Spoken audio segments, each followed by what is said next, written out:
We are in Telegraph Hill, San Francisco.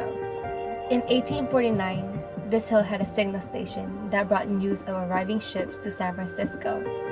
And in 1853, it housed the first Western Telegraph station.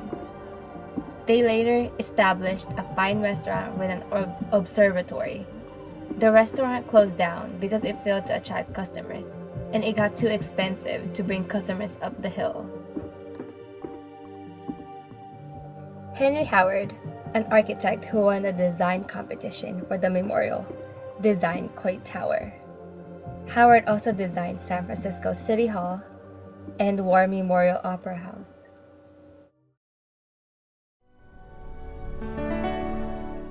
The tower appears like a firehouse nozzle, but it is not meant to look that way, according to the designer. Coit Tower stands on top of Telegraph Hill. It is 210 feet high and 18 inches narrower in diameter at the top than at the bottom. The tower is surrounded by Pioneer Park. The park is named in honor of the group who gave the land to the city. The park was established almost 60 years before Coit Tower was built. Coit Tower was completed in 1933. The tower was named after Lily Hitchcock Coit. Coit was a woman who was born into wealth.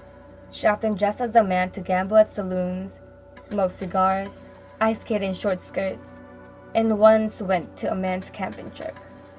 However, Coit is known not for her unique character, but for her adoration of firefighters. One of the reasons she admired firefighters was that she was once rescued from a fire when she was little. Starting at the age of 15 years old, Coit became an active firefighter volunteer, and later became a mascot to the Knickerbocker Hose Company No. 5. When Coit died in 1929, she gave the city $125,000 to be spent to beautify the city of San Francisco. In 1931, Supervisor Herbert Fleischhacker suggested that the money should be used to build a memorial. Coit Tower is a memorial for Coit and San Francisco's firemen. The inside of Coit Tower.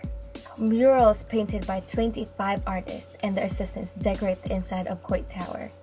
The artists were hired by the government through a project of the Public Works of Art Project, PWAP, to give jobs to people after the Great Depression. The artists were paid only $38 per week. The style used to paint the murals is social realism. This style is a mix of everyday life with political comment. The murals represented the history of the area and the life during the Depression. The artists expressed their political concerns through these murals. The technique used to paint the walls of Coit Tower is called fresco.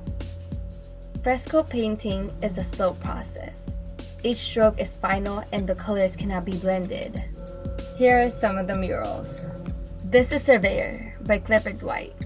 This mural had symbols and texts, but were erased by the Art Commission because it was too political for the commission. City Life by Victor Arnautoff. This street scene shows the City Hall, Main Library, Legion of Honor, and the Stock Exchange. The street repair crew, the pedestrians, and the gentleman next to the newsstand doesn't notice the car accident and the robbery that's happening around them.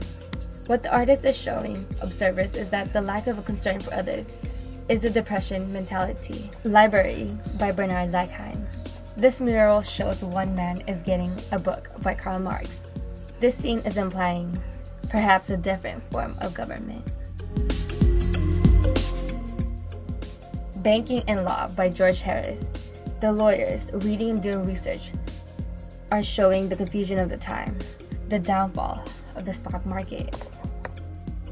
California Industrial Scenes by Gordon Langdon.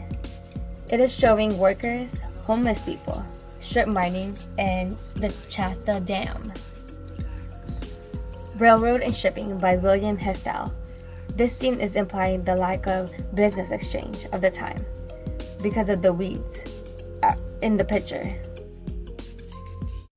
We are outside of Coit Tower. In the middle of the tower's parking lot stand a bronze 12-feet statue of Christopher Columbus. In 1957, This statue is given to the city by the Italian community in the area. Columbus's statue is overlooking Alcatraz Island and San Francisco Bay. The front of the tower shows a view of Angel Island and Marin County. On the left side of the tower is a view of Russian Hill and the Golden Gate Bridge. On the right side is a view of Treasure Island and East Bay. The back of the tower shows the view of the city. In conclusion, Telegraph Hill was the home to a signal station, a restaurant, and presently a memorial, which is Coit Tower.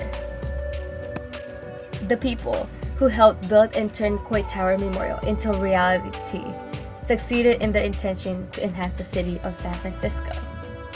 Being on top of Coit Tower is the sight worth seeing because it gives your viewers a 360-degree view of the city and its surrounding area.